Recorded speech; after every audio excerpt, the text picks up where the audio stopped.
There are whispers carried on the corrupted winds of the Eye of Terror, voices that claw their way into the dreams of mortals. Promises of power, whispered in 1,000 tongues, each one more insidious than the last. To the desperate soldier, abandoned on a ruined battlefield, it may come as salvation.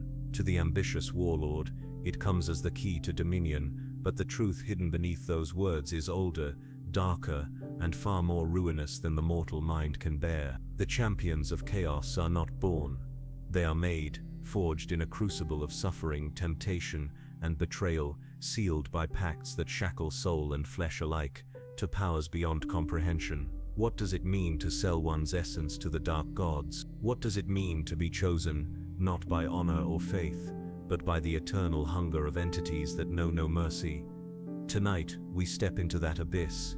Tonight, we listen to the bargains whispered between mortals and gods, and we witness what is truly demanded in exchange for power in Warhammer 40.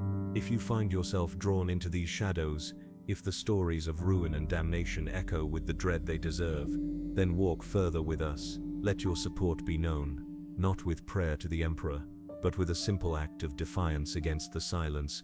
Like, share, and subscribe, so that more may hear these tales. Your voice adds to the chorus, and in this grim darkness, every voice matters. The ruin of a battlefield does not quiet easily. Even when the guns fall silent and the last vox signal stutters into nothing, there remains a kind of hum, a vibration in the air, heavy with ash, smoke, and memory. Among the shattered manufactorum spires and cratered roads of a once proud imperial city, the air tastes of promethium and blood. Corpses lie unburied, their armor cracked, their eyes staring sightless into the haze that never clears. It is here, in this wasteland between the dead and the forgotten, that the first whisper often takes root. A soldier crawls through the rubble, his lasgun empty, his regiment scattered. The imperial aquila stamped into his breastplate is scoured by flame, blackened beyond recognition. He has called on the Emperor's name, until his throat cracked, but there has been no reply. The vox grill on his helmet carries only static, a mocking chorus of silence. Hunger gnaws at his stomach, fear digs deeper. He wonders how long he has before scavenger packs or prowling mutants find him, and in the bleak stillness of that thought, he hears it, not a sound at first, more the suggestion of one. A murmur carried on the smoke, faint enough to be mistaken for the wind through shattered girders, but it grows clearer with every moment he lingers, until it feels as though someone kneels beside him in the ruins, whispering promises only he is meant to hear. They are words of survival, words that tell him there is strength yet untapped within his body, that the fire in his blood can still burn if he only opens himself to it. The Emperor demands loyalty without reward, says the voice, but there are others who give freely, others who listen. He knows the catechisms. He knows this is blasphemy, yet his heart beats louder in his chest, as if stirred awake after long slumber. The whisper grows insistent, pressing against the edges of his mind, slipping past the rote prayers drilled into him since induction. He sees his comrades in memory, torn apart, screaming, left to rot in trenches where faith was their only shield. And he wonders, with a bitterness that tastes like iron, if faith was ever enough. Such is the first bargain of chaos, not signed in ink or sealed in ritual, but in doubt. The opening of a single door, a hairline fracture in the fortress of conviction. In the Imperium, doubt is treachery, and treachery is death. But in the wastes of war, doubt can feel like truth, and truth can feel like freedom. Elsewhere, the whisper might come not to a soldier, but to a commander, a warlord holding back defeat with nothing but attrition, staring at maps that promise only more corpses. He pores over data slates until his vision blurs, knowing the next battle will be the last, knowing his soldiers' blood will be spilled in vain. It is then that the whisper arrives, as if from within his own mind, coaxing him to imagine strategies beyond mortal reason, gifts of foresight, strokes of genius that could break the stalemate. All it asks is recognition, acknowledgement, the smallest act of faith, not to the Emperor, but to powers older and hungrier than Terra's throne. Even the scholars of the Administratum, chained to their endless archives, are not immune. In the endless stacks of parchment and record, the whisper threads through their thoughts, tempting them with knowledge forbidden, truths erased by decree. For chaos does not always come with the promise of victory. Sometimes it arrives as curiosity, an itch for revelation too great to resist. And knowledge once tasted can never be untasted. Every tale of corruption begins this way, not with horns or mutations or the thunder of demonic armies, but with loneliness, doubt, ambition, or need. The Withmer is patient. It knows the human heart better than any commissar or priest. It knows that the man who has lost everything is the man most ready to give away what little remains. The soldier drags himself deeper into the ruins, his wounds festering. The whisper follows, softer now, companion's voice beside him in the darkness. He does not answer yet, but the seed is planted, and in the long night ahead, there will be nothing else to hear. The first whisper is never loud. It does not need to be. The soldier does not sleep, though exhaustion presses down on him like the weight of stone. Sleep would mean surrender, and surrender would mean the end. So he forces his eyes open, staring into the gloom of the ruins around him, where fires still burn from the last artillery strike. His breath is ragged, and every inhalation draws in the acrid smoke of promethium and the sour stink of death. The city feels hollow now, a carcass with its bones laid bare, and he feels himself hollow with it, a vessel without meaning. That is when the whisper changes. It no longer floats at the edge of hearing. Now it winds itself into his thoughts, curling through memories and regrets, like a serpent through grass. He recalls his home world, far beyond the stars, a place he had not seen since his youth. He remembers the conscription officer who stamped his name on a roster and stripped him of his identity. He remembers the commissar who told him that obedience was worth more than breath. And he remembers each brother in arms who fell beside him in fields of mud and blood, each one left where they lay because the war demanded that the living march on. The whisper coils around these images, shaping them, painting them with venom. Was this sacrifice worth it? It asks. Did the emperor see their loyalty? Did he care? Or were they but kindling, set alight to keep his throne from growing cold?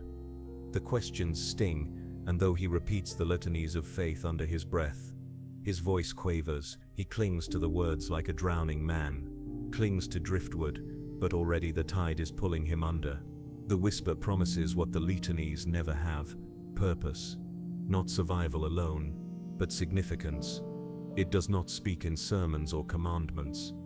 It does not demand blind loyalty to a distant god upon a golden machine.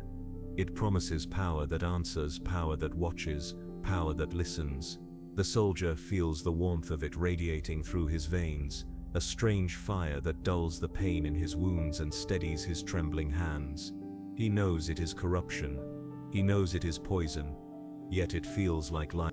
And he is not alone. Across the galaxy, this same whisper threads through countless minds.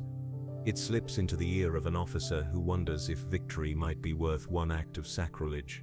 It beckons to a navigator who longs to see further into the warp than her training allows. It coils around the mind of a serf who despises his master and dreams of vengeance. Chaos does not care for rank or lineage. It seeks only weakness, and in humanity weakness is endless. The soldier stumbles into a half-collapsed shrine. Once it bore the visage of the emperor, carved in marble and gold, his stern gaze watching over the faithful. Now the statue's head is shattered, its aquila wings scorched black. Beneath it, votive candles have long since guttered out, leaving only pools of hardened wax. Here the whisper grows louder, reverberating through the broken icon, as though the emperor himself had ceded the space to another voice. The soldier kneels, not in prayer but in desperation. It asks for nothing yet. That is the true cruelty of the first whisper. It offers before it demands, gives before it takes. It offers hope where none remains, strength when the body falters, warmth where the night is cold. He feels his strength return, if only faintly, as though unseen hands have lifted him from the brink. His thoughts sharpen, his fear dulls, and for the first time since the war began, he feels seen. He whispers back, only a word, only a breath, but enough. The pact is not sealed tonight. That will come later, with blood and oath and ritual. But in the ruins of that shrine, beneath the broken image of the Emperor, a soldier has taken the first step down a road that will not end. His whisper will be heard in turn, carried through the warp to ears that are always listening, and in that exchange, the silence of the battlefield is broken forever. Far above, unseen beyond the veil of reality, something vast stirs in amusement. Another voice has joined the chorus. Another soul has leaned close enough to hear. The first whisper is always soft, but it is never forgotten. The night drags on, though in truth there is no difference now between night and day. The sky above the city is choked with ash, a permanent twilight broken only by the glow of distant fires and the jagged lightning that sometimes rips across the clouds. The soldier presses himself deeper into the shrine, his body trembling from cold and hunger.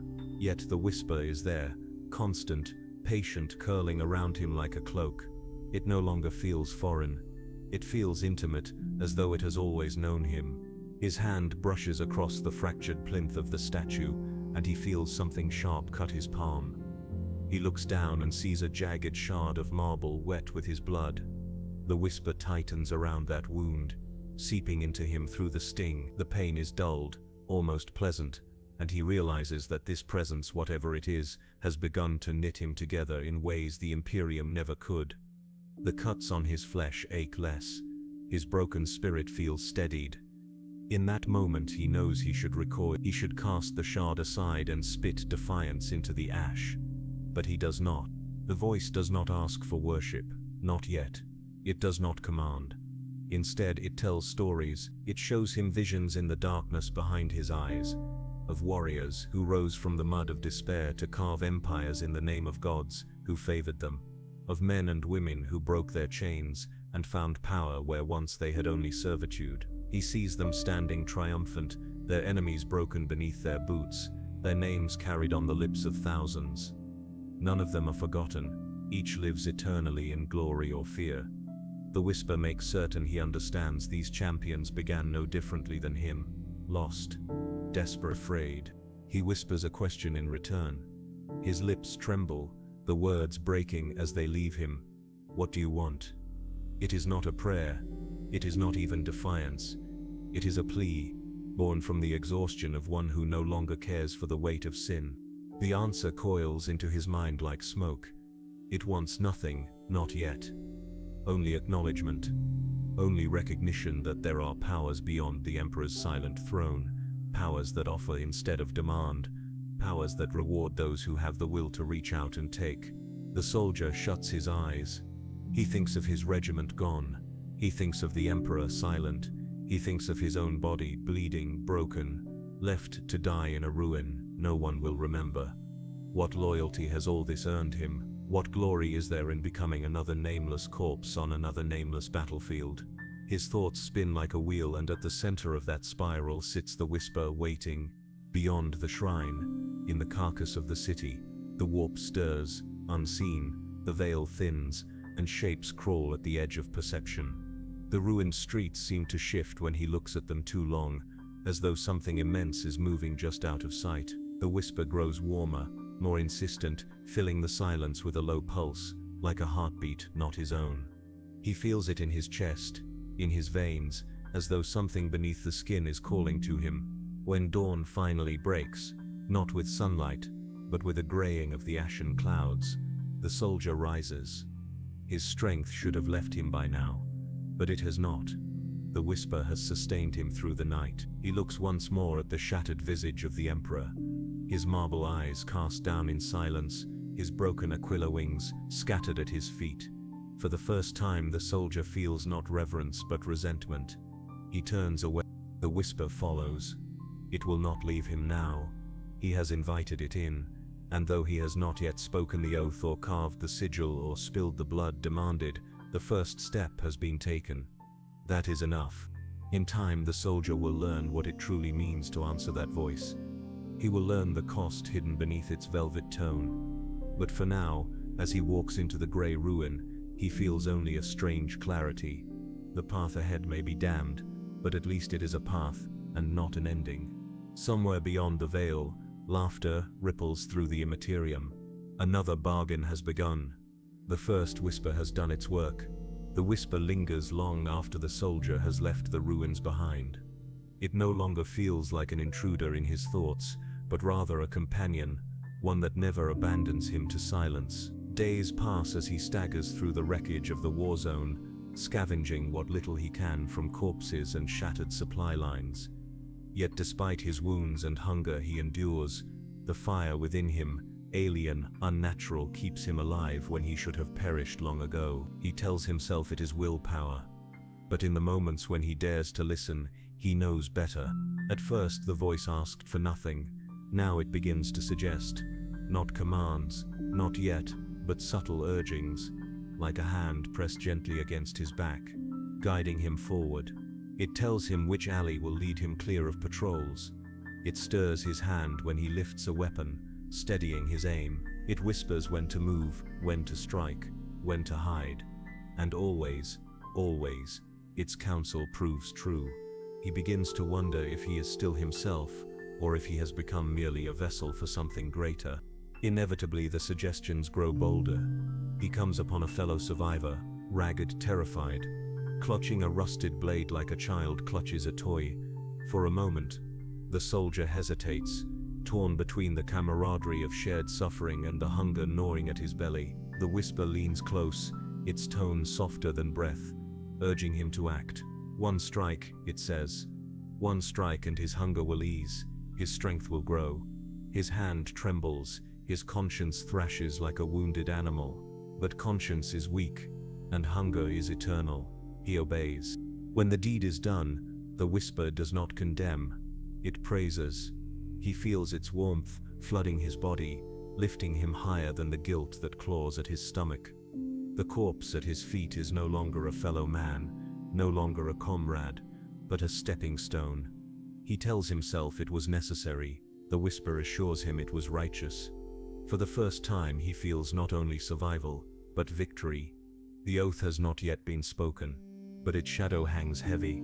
He begins to dream of it, dreams drenched in crimson light, where figures of impossible size and grandeur offer him their hands. Some are cloaked in shadow, their eyes burning with cruel intelligence. Others blaze with fire, every step shaking the dreamscape with primal rage. One figure is cloaked in rot, the air around it thick with the stench of decay. Yet its voice carries an unsettling gentleness.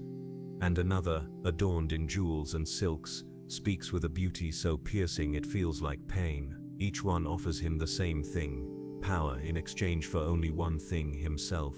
The soldier wakes from these dreams drenched in sweat, his body shaking, yet with a hunger in his chest he cannot name. The whisper assures him that these are no mere visions. They are invitations. He need only choose, and his choice will be honored. But choice is a fragile thing, and the more he lingers, the more he feels it slipping away. In the Imperium, oaths are iron, sworn to the throne, sworn to commanders, sworn to comrades, but those oaths are chains, binding men to service without reward. The oaths of chaos are different.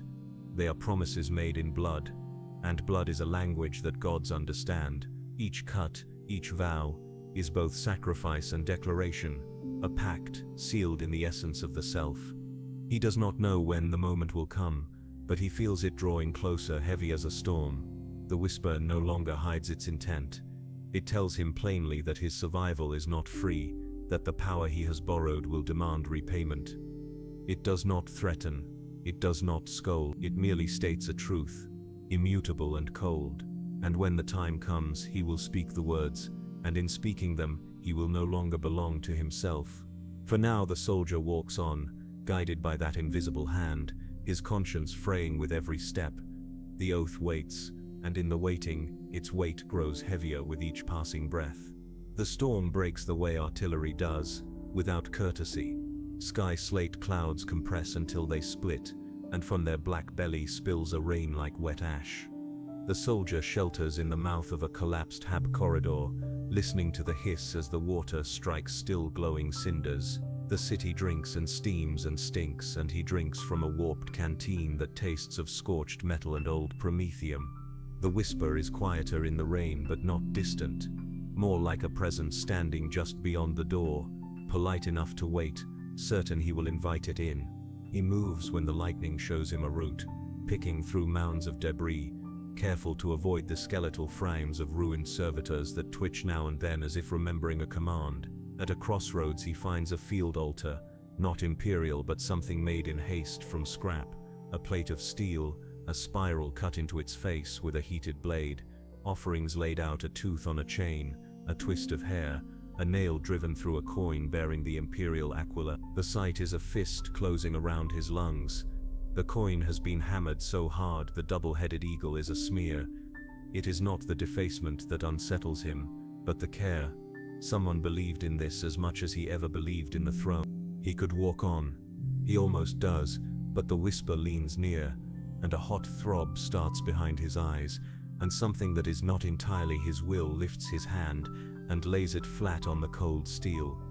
The spiral under his palm hums faintly, or perhaps his bones do. Pictures bloom across his mind's eye, arriving not as images but as moods with teeth, rapture that tastes like copper, the sweet ache of being chosen, the serenity of belonging to a design vast enough to eclipse guilt. He jerks his hand away and staggers back, breath sawing, heart beating the wrong rhythm. He hates the relief that follows. He hates that part of him already misses the hum. Night comes on brutally fast, as it does in cities where the horizon has been eaten. He holes up in a manufacturing loading bay where pallets lie overturned, stamped with lot numbers and prayers to machine spirits that will never answer again. He finds a data slate that still lives, its cracked screen whispering catalogs of parts, gear struts, piston housings, promethium filters, a language of function and obedience. He scrolls until the slate dies, and the silence afterward feels like a cliff he's been pushed from. The whisper catches him before he lands. It does not cajole, it narrates. It tells him of a warband that passed this way a season ago, scavenging the same bay, leaving the same spiral in steel. It gives him names that feel too heavy to be lies. Lord Voron of the Iron Serpents, champion under a patron of joyful malice. Talia Ninefold, witch of a splintered coven who traded her eyes for true sight. Carcon the Stitched, who survived 7 mortal wounds and bears every scar as a sigil. The names strike him like impacts. He repeats them without meaning to, and each repetition leaves a taste on his tongue that is neither blood nor dust, something sweeter like fruit from a world he cannot remember. He sleeps without meaning to and dreams without permission. The place in the dream is not the city. It is a hall whose pillars are carved from vertebrae, whose floor is laid in plates of rusted ceramite. Torches burn with cold blue flame, and on a dais at the far end stands a figure in armor that looks poured from night. The helm is blank, but he feels its attention the way prey feels the gaze of a patient predator. Beside the figure are trophies, a broken bolter, a scorched banner, a skull crowned with a simple iron ring. When the figure speaks, the hall tightens as if bracing against the sound. Say your name. He has not used it in so long that for a moment he doubts it exists. When it comes back to him, it is like a wound reopening. He says it, and the hall accepts it, and the figure inclines its head as if to mark a ledger. What do you offer? The question is not hungry, it is administrative, as if this rite has been performed 1,000 times, each no more special than the last, and each equally indelible. He wants to answer with bravado, to say he offers his strength, his loyalty, his hatred, but those are not his to give. He has pawned them piece by piece to survival. What remains is smaller and more honest. Myself, he says, and the word feels like he has torn something delicate in his chest. The figure does not move. The torches flare. The trophies rattle softly, as if something behind the walls has taken a breath. Then you will be weighed, the voice says, and the floor becomes a scale he cannot see, and the hall tilts, and he feels every act of his life settle on the plates, each obedience, each fear, each small viciousness performed under orders, each kindness starved before it could grow. The result is not judgment, it is arithmetic. He is a son. He wakes with a cry in a room that stinks of oil and mold, rain drums on the roof like a ritual. His heart is a drum as well, beating a cadence that matches the rain. In the corner of the bay he notices something he missed before, a ring of dried blood painted on the floor, encircling an old crate, It might be nothing. It might be chalk. But he knows the shade. Blood remembers blood. His hand shakes as he touches it, and the ring warms beneath his fingers. A susurrus rises at the edge of hearing, not the whisper but a chorus, full and layered, as if countless throats were repeating a single phrase at a distance too vast to cross. He speaks before he can think to stop. He gives his name again, awake, the syllables scraping his throat. The rain pauses between heartbeats, or seems to. A low pressure settles over his shoulders, not weight but attention. He understands, in the animal way prey understands, that the door he has kept cracked is about to be opened.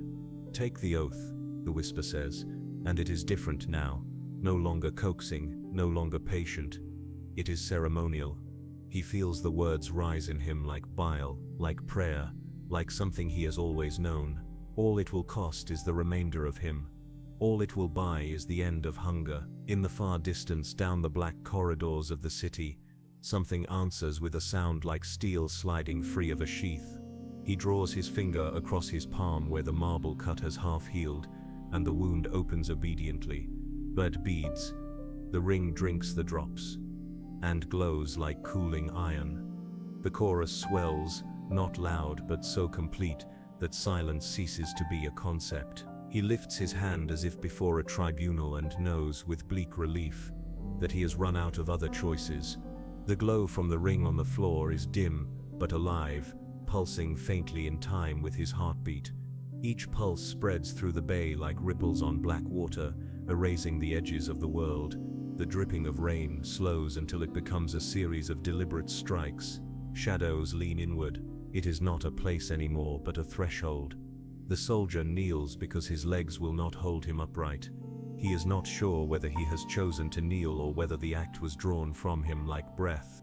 The whisper has no body, but in this moment it has weight. It presses down on him, like a mailed hand, not to crush but to steady. The voice is clearer now than it has ever been, no longer a murmur but a low, resonant chant that fills the cavity of his skull. It does not shout, it does not command. It speaks the words of the oath and waits for his mouth to form them. He hesitates. For a heartbeat he remembers the prayers of his youth, whispered before a tin icon of the Emperor in a hablock where the air filters rattled and the light flickered. He remembers the first time he wore the Aquila, how proud he had been to serve. He remembers the faces of comrades who died believing their sacrifice meant something. He closes his eyes and for an instant he is that boy again. Then the memory burns away like paper, curling to ash. His voice is a rasp. I give what is left of me, he says. I bind myself to the will of the one who hears. The words are not his invention.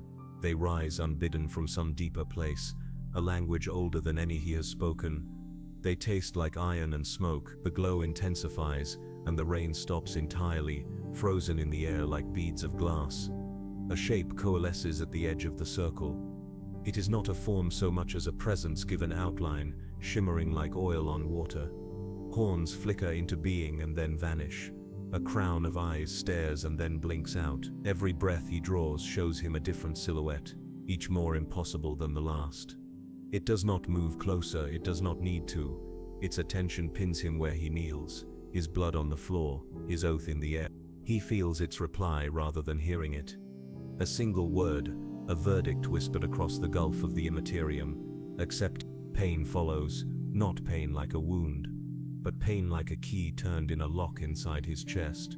His heart convulses, his veins burn. The warmth that has carried him all these days ignites, flaring into a blaze that fills every nerve with screaming light. He is aware of his body, and of something just beyond his body, stretching, reaching as if a second set of limbs were unfolding from his shadow. He cannot tell if he is rising or sinking.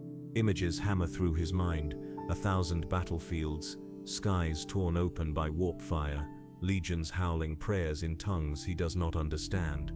He sees himself among them, armored, marked, his name replaced by a sigil. He tastes blood not his own on his tongue and finds it sweet. He sees a warband kneel as he passes, and the sound is like thunder. He sees himself die and rise and die again. He sees eternity not as a line but as a wheel turning and turning, crushing and raising and crushing again. Then it is over. He collapses, gasping, the circle of blood now a dark spiral burned into the floor. The rain resumes, pattering on the roof as if nothing has happened.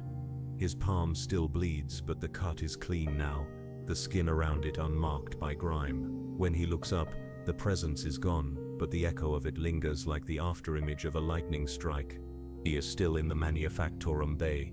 He is still hungry. His armor is still cracked. But he feels different. Not stronger exactly, though. Strength hums under his skin like a caged animal, but aligned, as if some vast machinery has shifted and his life is now a cog seated in its proper place. He feels a hunger that is no longer only his. He feels watched and for the first time chosen. When he rises, his knees ache but hold. He wipes his bloody hand across the spiral on the floor, smearing it into a mark that will dry black. He knows without being told that it will call others like him, warband or cultist, scavenger or sorcerer. He knows he is no longer simply a soldier, no longer simply lost. He is an oath made flesh. Somewhere beyond the veil, a god of the warp breathes out, and across some other battlefield a cultist gasps as if struck by a sudden wind. A thread has been tied. Another champion is being born. The oath is no longer waiting. The oath is him, and the weight he feels on his shoulders now is not a burden but a mantle. He steps out into the ashfall of the ruined city. In the distance, the horizon flickers with the first hints of warp lightning. His shadow stretches longer than it should. It follows behind him like a banner. The oath changes him immediately, though the change is not something visible at first glance. It begins inside, in the marrow, in the strange furnace that now beats in tandem with his heart. Where once there was only hunger and exhaustion, there is now an unfamiliar energy, raw and volatile, surging beneath his skin. Each step he takes across the ashen ruins feels heavier, not from weakness but from potential, as if the earth itself resists him. At first he dismisses it as adrenaline, as the body's last desperate rally before collapse, but then come the signs that cannot be mistaken. His wounds, jagged and untreated, close in ways they should not. The gash across his thigh, which had festered for days, seals overnight, leaving only a faint scar that throbs like a reminder of something unfinished. His vision sharpens in the dark, picking out the shapes of scavenger packs long before their eyes gleam. He finds his grip steady when he lifts a rusted las pistol, and the recoil that once rattled his bones feels now like an afterthought. These are not miracles. They are intrusions. He knows it even as he uses them. The oath was not a prayer whispered into nothing. It was a transaction, and already the payment begins. The world itself seems different.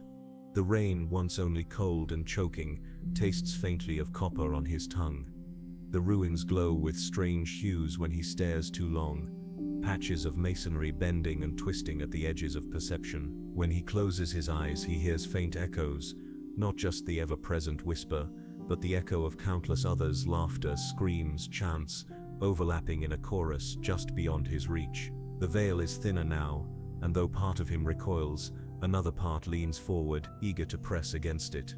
It does not take long for the first visible change to appear. He wakes one night to the sound of his own teeth grinding, but when he touches his jaw, he finds his canines sharper, longer. His fingernails harden, darken, almost like claws. The whisper soothes him, promising this is blessing, not curse. The first mark of what he is becoming. He looks at his reflection in a pool of rainwater and does not recognize the eyes staring back. They are brighter, fevered, alive with something unhuman. The battlefield becomes his crucible.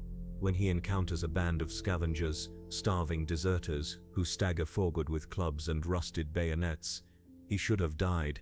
He is outnumbered, outmatched, a broken soldier with nothing but a failing las pistol. But when they charge, something inside him unfurls. His muscles burn with impossible vigor, and he moves faster than he thought possible. Each strike lands with the weight of inevitability, each motion guided as though unseen hands had already written the outcome. When it ends, he is still standing, surrounded by corpses, his breath steady. His hands tremble, not with fear but with exhilaration. It is in that moment he understands.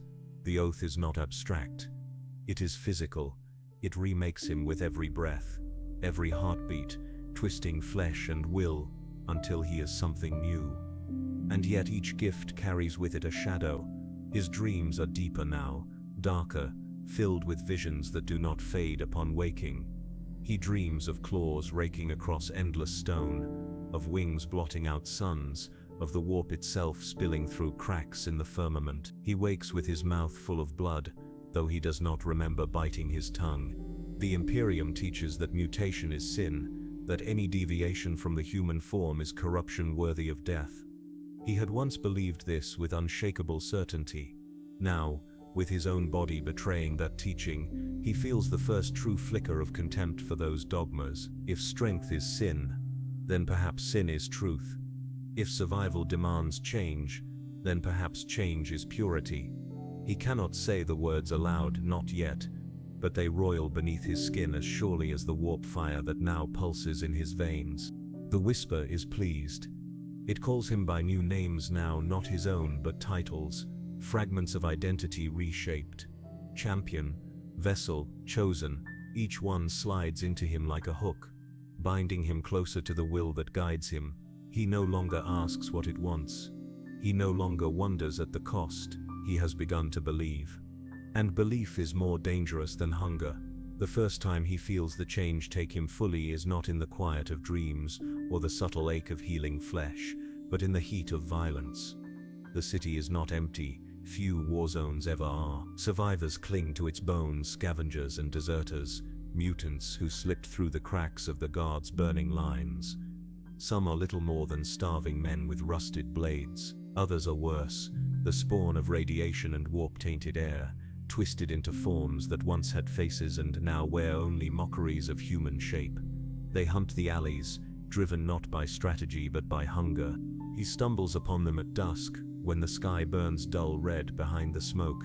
5 of them, their bodies stretched unnaturally thin, their arms bending at grotesque angles, their skin puckered with sores that weep black fluid. They shriek when they see him, a noise like rusted hinges, and they run with the frenzied lunge of animals that know only starvation. His last pistol is half dead, its charge unreliable. He raises it anyway, firing twice before the cell sputters empty, 2 full, convulsing in the dust. The others close in. The old him would have broken them. Exhaustion would have taken his legs, fear his will, but the oath has left its mark. As the first mutant reaches him, its claws arcing toward his throat, he feels something surge up from the marrow of his bones, a rush of heat, so sudden it steals his breath. His vision floods with crimson, and his hands move without thought. He seizes the creature by the jaw and rips. Bone cracks like brittle wood. Hot blood sprays across his armor, and his body revels in the sensation. The others falter, just for a heartbeat, and in that pause he is already upon them. His nails gouge through flesh with unnatural sharpness, his strikes landing with the inevitability of a blade guided by a master's hand. They shriek and struggle, but none endure. When silence finally falls, he is standing among broken bodies, chest heaving, arms slick with gore. His wounds throb, but the pain feeds him instead of draining him. His blood runs hot, alive, hungry for more. He stares at what he has done. He should feel horror. He does not. He feels only certainty. The oath was not hollow. The blessing is real. The whisper murmurs in the back of his skull. Not praise, not instruction, but simple acknowledgement. This is what you are meant to be. In the days that follow, his senses grow sharper. He hears the skitter of vermin in walls from across a chamber. He tastes the tang of iron on the wind when enemies creep near. His muscles, once stiff with malnutrition, flow with ease. He tests them in secret, scaling walls, hefting steel beams that should be beyond his strength. At night he dreams of warbands, faceless legions chanting his name in cadences too deep for mortal throats. He wakes with the echo still vibrating in his bones. The physical changes creep slowly but without pause. The whites of his eyes darken to a faint yellow, and his veins stand out against his skin like black threads. His back aches with growing pressure, as though something beneath the flesh strains for release. Sometimes when he loses himself in battle or in rage, a faint glow flickers along his scars as though fire crawls beneath his skin. He has stopped asking what it means. He already knows. He encounters others, stragglers who wander the ruins in search of scraps. They sense it on him now, the wrongness, the mark of one who has been chosen. Some flee the instant they glimpse his shadow. Others kneel, their eyes wide, whispering prayers in broken dialects. He does not know their words, but he understands the intent. They see not a soldier. They see a vessel of something greater, and though he once might have denied it, now he accepts their reverence in silence. It feels natural. One night he finds a shard of glass and stares into it by firelight. The reflection is warped, but so too is the man it shows. His face is sharper, gaunter, but the eyes gleam with an intensity no human should bear. His lips curve into a smile he does not remember making. He feels no fear as he studies himself. Instead, a quiet revelation settles into his bones. The transformation is no curse. It is proof that the oath is real, that the gods he cannot name are shaping him into their image. The Imperium would burn him alive for this. He knows it. But the Imperium abandoned him long before the gods claimed him, and as he curls his hands into claws that gleam in the firelight, he wonders if perhaps the Imperium fears this kind of power not because it is evil, but because it cannot control it. The whisper approves. It no longer speaks in riddles. Now it names him champion, not yet fulfilled, not yet ascended, but walking the path. The word sits heavy in his chest, not like a burden but like armor, and he finds he does not miss the silence at all. It begins with the dreams. They are not fleeting shadows anymore, not half memories dissolving when he wakes, but visions carved into his mind as if by a blade. He walks through battlefields that stretch beyond the horizon, their soil made of ash and bone. He feels the wind carry the stench of rot and smoke, and in that wind are voices, thousands of them, chanting in rhythms that pound like war drums. In every dream he is not just a soldier but something larger, his form rising above the tide of men, his shadow blotting out the stars. When he wakes, the sensation lingers, so real that his body aches as if it has carried the weight of a giant's armor. The physical changes deepen. His reflection is not only altered now, it is unfamiliar. His shoulders swell with cords of muscle, his back broader, his skin tight over sinew that feels almost metallic in its strength. At times his hands twitch without command, claws extending as though eager for flesh. His eyes catch light in unnatural ways, glowing faintly when the dark should have hidden them.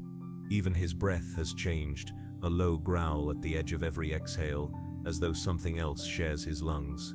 He knows what the Imperium would call him now: a heretic, a mutant, a servant of the ruinous powers.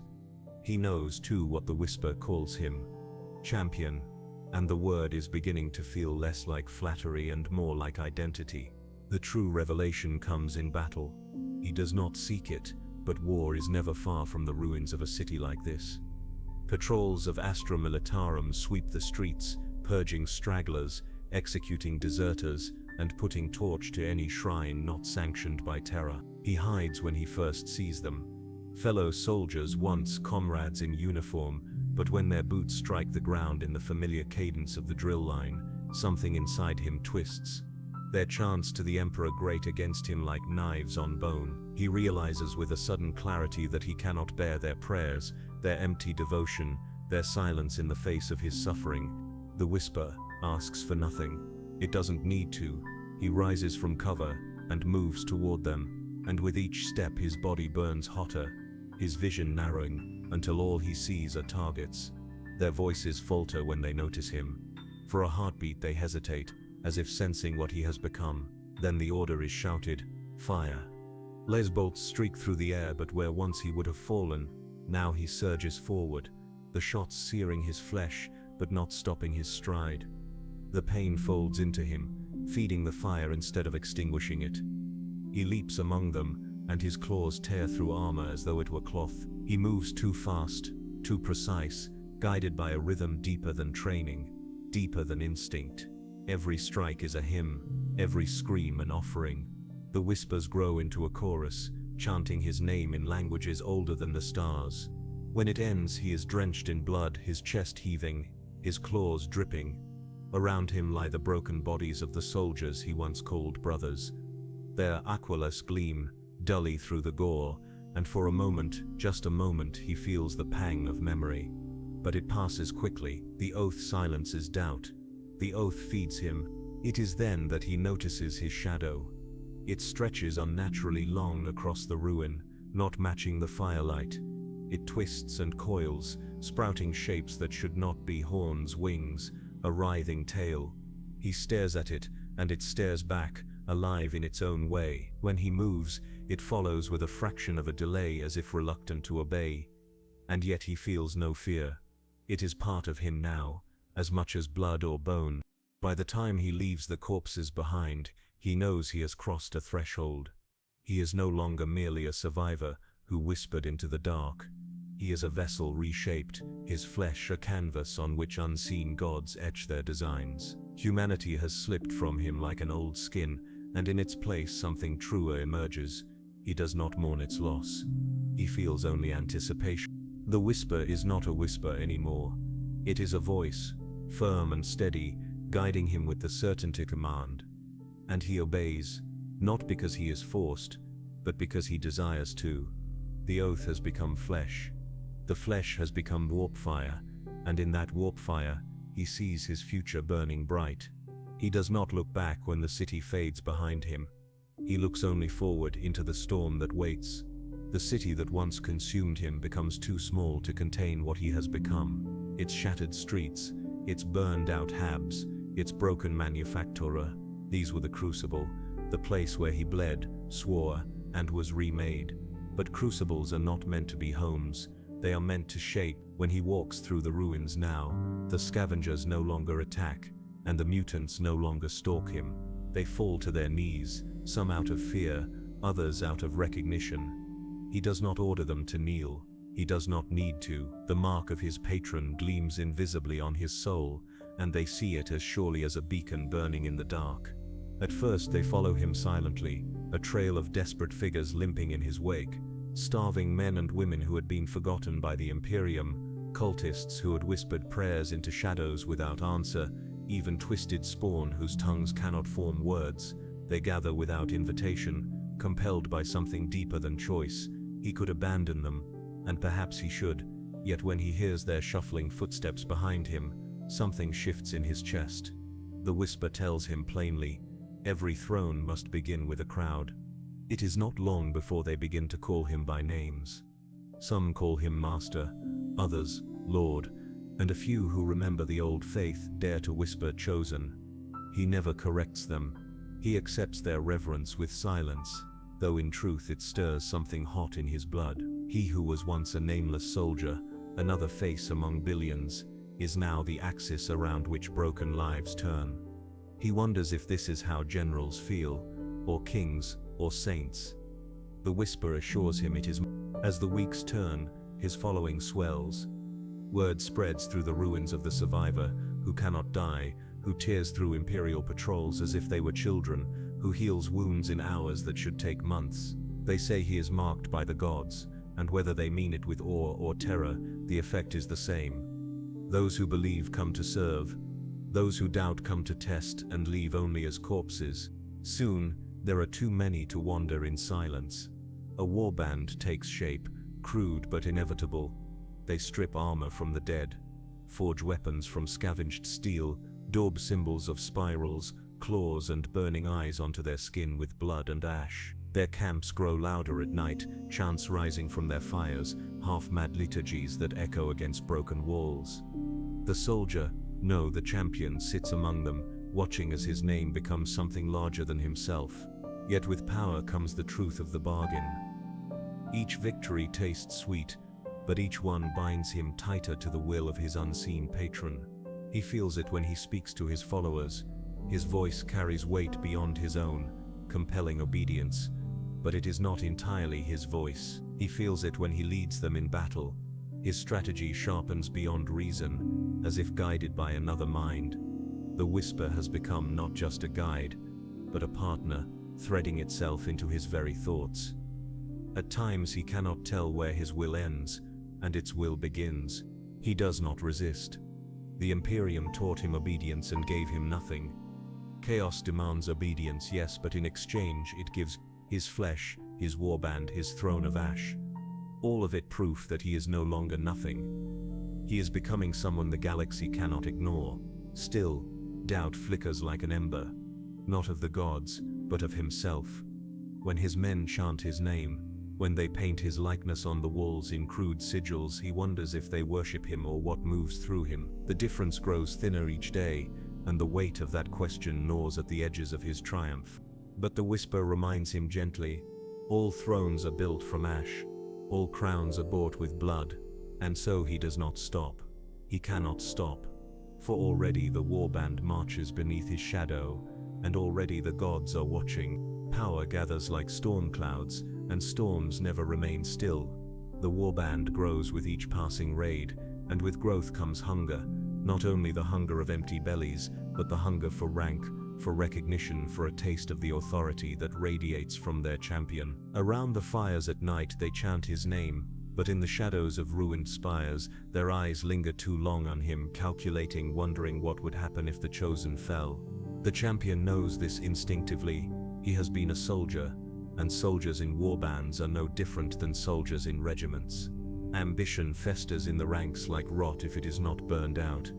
Yet chaos is no barracks with commissars to execute dissent. Here strength is the only law, and any who dare may challenge the throne. The whisper tells him not to fear this, but to welcome it. For a throne of ash and blood is built not on loyalty, but on conquest. Only in the breaking of rivals do you prove yourself worthy of the gods. The first challenge comes swiftly.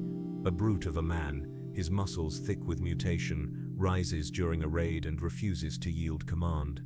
He claims the gods chose him instead, that his scars are proof of blessing. The warband circles eagerly, waiting for spectacle, for blood. The champion does not hesitate. He meets the brute in the circle of firelight, their followers chanting, their weapons clashing with fury. It ends in moments. His claws rip through the pretender's throat, spraying the ground with hot crimson. He holds the corpse aloft, the whisper roaring triumph in his ears, and the warband kneels. This will not be the last. He knows it. Already others measure him, sharpen their blades, whisper their own prayers into the night. He feels no anger, only inevitability. For each rival slain, his strength grows. Each drop of blood spilled in challenge feeds the oath he carries, binding him tighter to the god's gaze. Yet victory is not always battle. Some nights his warband sings. They sit in the ruins of manufacture and raise their voices in warped hymns. Some still fragments of imperial prayers, twisted into mockeries of what they once were. And when he joins them, his voice deeper, steadier, more resonant than theirs, the fire flares higher.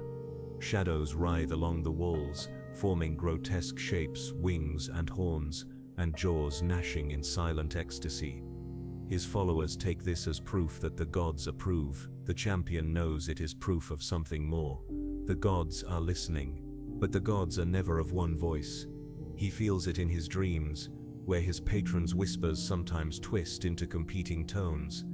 One night he sees visions of endless war, his body wreathed in fire fury, his enemies crushed beneath his rage. Another night a velvet voice offers him pleasures beyond comprehension, ecstasies of sensation and power. Still another, a shadowy presence coils around him, offering knowledge in exchange for devotion, secrets written in the blood of worlds. And then, on nights when the air stinks of rot, he feels a gentler, more insidious pull, a promise of resilience, of eternal endurance through decay. It is then he realizes, though he has sworn an oath, the gods are not unified. They tug at him, each desiring his soul, each whispering promises into his heart. His path is not a single road, but a forked and shifting labyrinth. And while he may believe himself free, he is only ever walking toward a fate the warp has already chosen. The warband does not care which god claims him. They see only that he bleeds strength and drinks glory. They raid with zeal, burning imperial shrines, toppling statues, daubing spirals and runes onto walls with the blood of priests and guardsmen. Their numbers swell, deserters and heretics flocking to his banner. His name spreads like wildfire through the ruins. Imperial Vox channels whisper it with dread, cultists scroll it in the dark, claiming visions of him long before they saw him. Yet for all the triumph, unease gnaws at him. At night when the fires burn low, and the warband sleeps, he feels the gaze of the gods press heavier. He knows now what the whisper meant when it told him every throne is bought with blood, for thrones are not only challenged from below, they are weighed from above.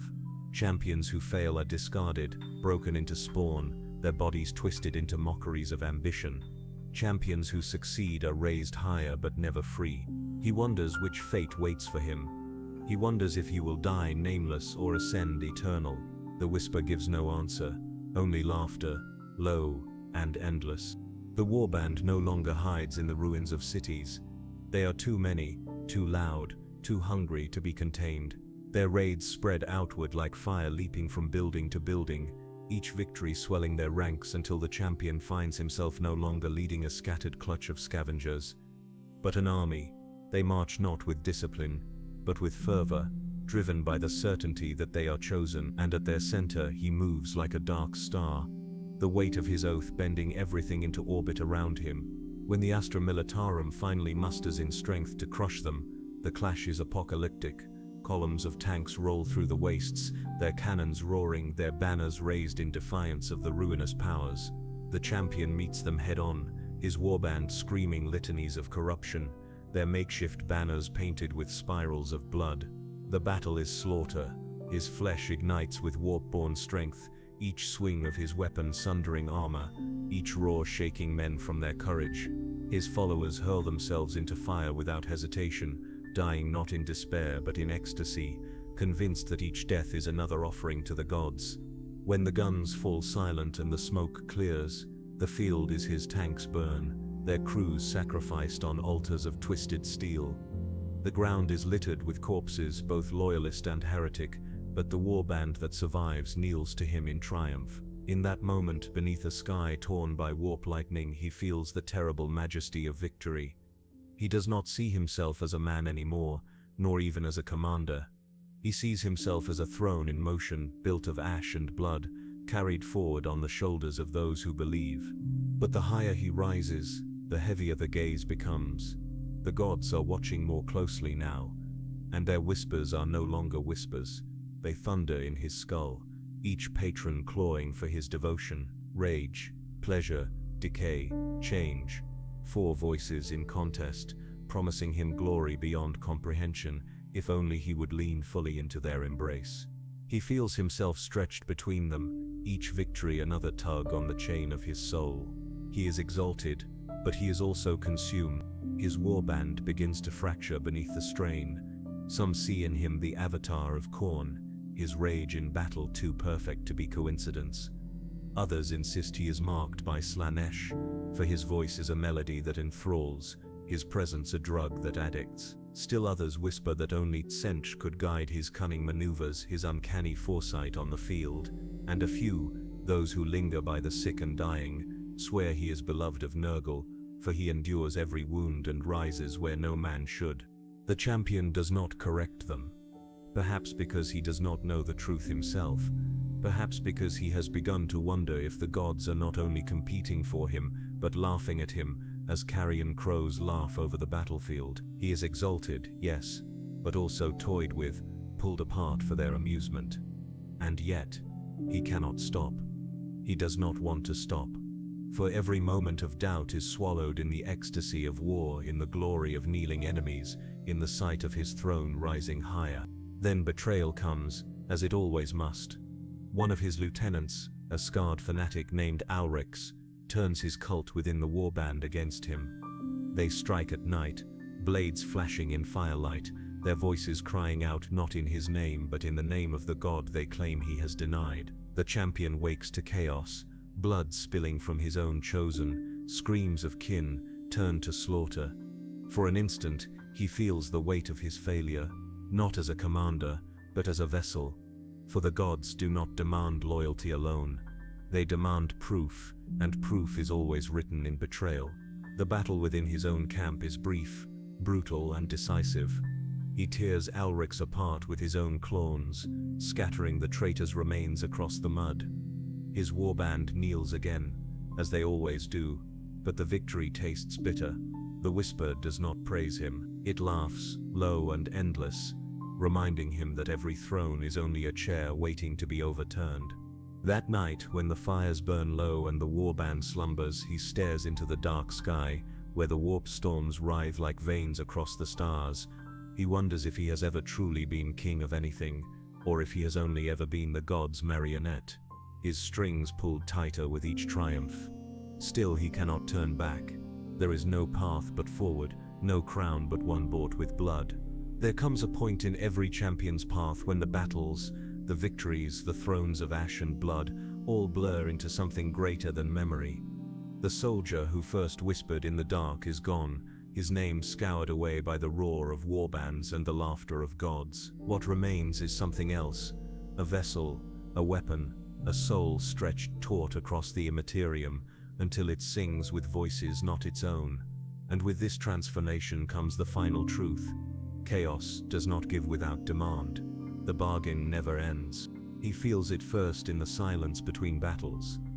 The warband sleeps, their bodies sprawled in exhaustion, their fires sputtering low, but for him there is no rest.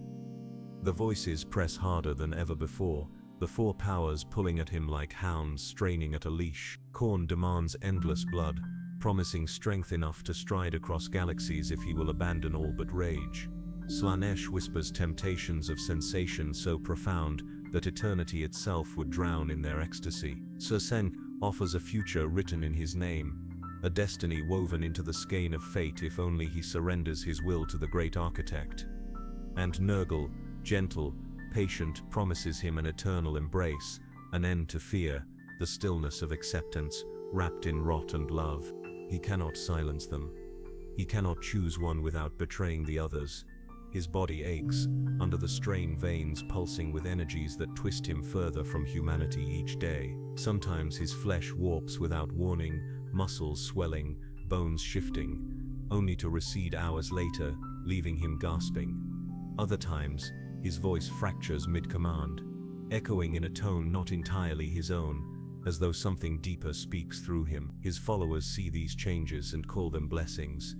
He knows better. They are reminders. The gods are not finished with him yet. Rumors spread among the warband. Some whisper that he is destined for apotheosis, that the gods will raise him as a Daemon Prince, a being of flesh and warp entwined, eternal and untouchable. Others claim they have seen him falter, that the gods will instead abandon him to monstrosity, reducing him to a mindless spawn that crawls and writhes until mercy kills it. Each rumor is a mirror of his own fears, for every step toward ascension is also a step toward annihilation, and he cannot tell which fate is his. The dreams grow heavier. In them he sees a throne of black iron floating in the void, upon which he sits crowned in fire. Below him his warband kneels, their chants echoing across the stars. He feels their devotion pour into him, endless and intoxicating. Then the vision shifts, and the throne collapses into dust. His body melts into a crawling horror, limbs sprouting without order, jaws gnashing against one another. His followers recoil in horror, their worship turning to screams. The gods laugh, their voices shaking the void until he wakes shivering in his own sweat. He asks the whisper, his constant companion since the ruins, his unseen guide, what his fate will be. This time it does not answer with comfort. Instead it replies with cruel simplicity. The gods give what they wish. You swore yourself to them. You are theirs to shape. The words slice him deeper than any blade. He realizes then that he was never the master of his destiny, only a gambler who wagered his soul on a game where the house always wins. And yet he does not despair. Not entirely, because even in this torment, he feels a terrible freedom. The Imperium would have left him to rot, nameless and forgotten. Chaos may consume him, may twist him, may cast him aside, but at least in this furnace of damnation, he is seen. He matters. His life, his blood, his soul, they are currencies in the vaults of gods. The price is steep, the end is uncertain, but for a mortal to be chosen at all, to walk where angels fear and where primarchs once tread, is its own kind of eternity. And still the storm ahead waits, vast and unrelenting, a final path of fire and whispers. The moment comes not on a battlefield, but in the stillness afterward. His warband camps among the ruins of a manufactorum city reduced to slag, their fires burning in the skeletons of collapsed towers. The stench of charred steel and rotting flesh hangs heavy, but the warriors laugh, drink, and paint the walls with the marks of their gods. The champion sits apart, staring into the night sky, where the warp storms flicker like wounds across the firmament. He feels the weight of eternity pressing down, the knowledge that his story cannot end in the simple death of a soldier. Something greater waits, and it is coming soon. The voices have grown unbearable, no longer whispers, no longer even distinct. They overlap, a cacophony, temptation and demand. Rage floods his chest until his heartbeat shakes his bones. Pleasure curls his tongue, sweet as venom. Secrets unravel in his mind, each revelation devouring the last. And through it all, a gentle rot coils around his soul, offering release if he will only let go. At times he finds himself muttering aloud, half prayers to gods he cannot name, half curses to a fate he cannot escape. His warband listens in silence, their eyes burning with awe and fear. They see a man already halfway gone, a vessel filling to the brim. One night, as the fires die and the ash drifts like snow, he feels a presence step into the circle of his camp. No form, no face, only a pressure that bends the very air. His followers collapse to their knees, sobbing, their bodies shaking as though their bones might splinter. He alone remains upright, though every muscle screams, every vein burns. He knows what this is, not daemon, not sorcerer, a god, or at least a shadow of one, projected through the veil. It speaks without words, its voice a vibration that reverberates in marrow. You are mine. It says, not an offer, not a bargain, but a declaration. His mouth fills with blood as his teeth grind together. He wants to protest, to demand clarity. Who's which, what? But the truth gnaws at him. It does not matter. They all claim him. He belongs not to one patron, but to the great ruinous pantheon itself, a rare honor and a curse greater than death. He dreams that night of ascension. He sees himself rising above the battlefield, his flesh dissolving into warp light, his voice shaking the heavens. Duranic wings tear through his back, and the ground below cracks as his warband screams his name, their worship flooding into him until he is no longer mortal. He sees planets burn in his shadow, imperial fleets shattered before his wrath. For a heartbeat he tastes eternity. But then, the dream twists. The wings rot into stumps, his body bloating with tumors, his mind unraveling into incoherent shrieks. He sees himself crawling through mud, a twisted spawn without thought or will, his followers turning away in disgust. His eternity becomes mockery, his worship consumed in laughter not his own. He wakes screaming, his claws buried in the stone floor, his body shaking with fever. The whisper, his old companion, once soothing, returns only to remind him, the oath has no end. You chose this. The gods take what is theirs. The words no longer comfort. They feel like shackles. Yet in the same breath, he cannot deny the power burning within him. Even now, as his flesh aches, as his reflection warps, he feels stronger than he has ever been. The warband senses it too. They call him prophet now, not just champion. Some build crude effigies of him, their paint and blood turning his face into a symbol carried on banners. They carve his name into their flesh, believing his ascension will carry them with him. He watches them with hollow eyes, knowing the truth. The gods will not carry them. They will consume them, as surely as they consume him. Still he cannot turn back. He cannot stop. The road leads only forward, to throne or to ruin, and he has walked too far to flee. His life is no longer his. His soul is no longer his. His eternity, whatever it will be, is already sealed. Above, the warp storms flare brighter, as though mocking his struggle, as though heralding the choice the gods will soon make. It begins with silence, not the hush of a battlefield before the guns fire, not the uneasy calm of a camp before dawn, but an absolute absence. No fire crackle, no wind, no breath, Even the murmur of his followers vanishes. He wakes in the middle of the night to find himself alone in that silence, the world around him held like a painting. Ash is frozen mid-fall, his warband stiff as statues, their eyes wide but unseeing. Time itself feels pinned, and in that stillness he knows the gods have come to claim their due. The ground cracks beneath him, fissures of molten light snaking outward. His shadow stretches impossibly long, sprouting horns, claws, wings, twisting into shapes that writhe independently of him. He drops to his knees as the voices return, not whispers, not even a chorus, but a tempest, each word a hammer against his skull. Khorne demands he rise, drenched in blood, and carve his eternity from conquest. Slaanesh purrs with promises of endless rapture, each sensation sharper than life itself. Titsum coils around his thoughts, whispering destinies uncountable, futures where he shapes empires from ash. Nurgle's voice, softest of all, offers release, no struggle, no fear, only eternal belonging in rot and peace. His body convulses, bone warps under skin, claws lengthen, his back arches as if wings might tear free. Warpfire pours from his eyes, scorching the air. He feels his soul unspooling, stretched taut between the four hungers, pulled to the brink of being remade. His followers, locked in stasis, cannot see the torment, but their faith pours into him like fuel, binding him to the moment. He screams, not in fear but in defiance. He will not beg. He will not choose. Let the gods themselves decide. The silence shatters. Light floods him, not pure, not holy, but prismatic. 1,000 shades of corruption at once. He rises, no longer able to feel the weight of his body, no longer certain he has one. His flesh is molten.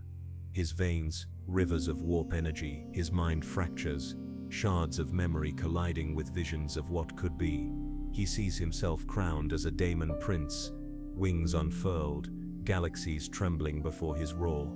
He sees himself collapse into a writhing mass, his warband scattering as his mind dissolves into animal hunger. He sees both futures, both truths, both eternities, and he cannot tell which is his.